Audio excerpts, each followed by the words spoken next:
At 16 with the Sixers, I just want to be clear. This pick is up for sale, but we are not doing a mock draft with trades, so I will make a selection. But it's under protest. The pick is up for sale. No. Don't be soft shoeing around the pick. I'm just saying.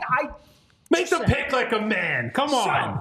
If you listen to Tuesday's show, there were two people that I pinpointed from the wings. One of them, the more upsidey play. The other, the more sure thing. And I'm tempted to go with the sure thing just because I feel like that is what the Sixers probably should do. Mm-hmm. But I'm an upside guy. I want a guy who's going to change the direction of the franchise, or at least has a chance to change the direction of a franchise. So I am going with Bub Carrington, a 6'4" freshman guard out of Pitt. We talked about him at length. We're also now 50 minutes into a show, and it's going to end up in 2 hours. This is the Sixers' only pick. If we're we got to talk about this one a little bit. I think he has playmaking equity. I think he can run a little bit out of high ball screens. I think he's a real good shooter. I think he has a chance to grow. He has enough size, 6'4", 6'8" wingspan, where I think if he gets stronger, he can compete a little defensively and play next to Tyrese Maxey. And just that combination of skills makes him a player that I'm really intrigued in at this spot. Tristan da Silva was the other guy that I was debating here. Okay. Like I said, a little more of a plug and play, a little more ready to play, and somebody who I think can step in and be a good passer, good standstill shooter, good size, give you a little bit at a position you probably need a little more of right now. I think da Silva would have a better chance of contributing day one, but I am going a little bit, I'm kind of trying to split the difference a little bit. I think Carrington could play, maybe not year one in the playoffs, but maybe year two. I think he could have a pretty quick timeline, and I think there's more long-term upside there.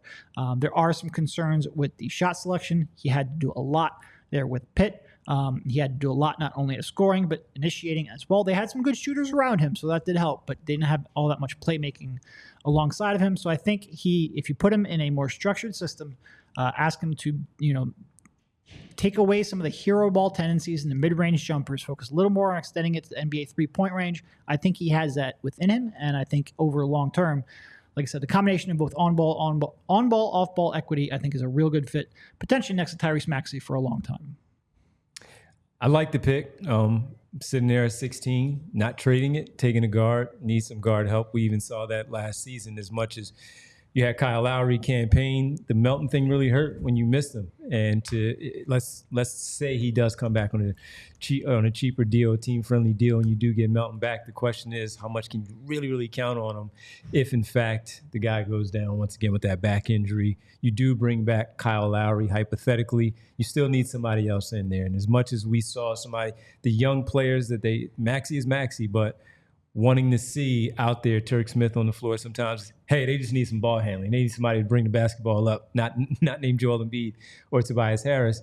Adding another young guard with some potential there works. And look, they got the last one right when they selected Tyrese Maxey. So I would trust them with this selection here and scouting another guard and bringing him in. We all silly like the mayor.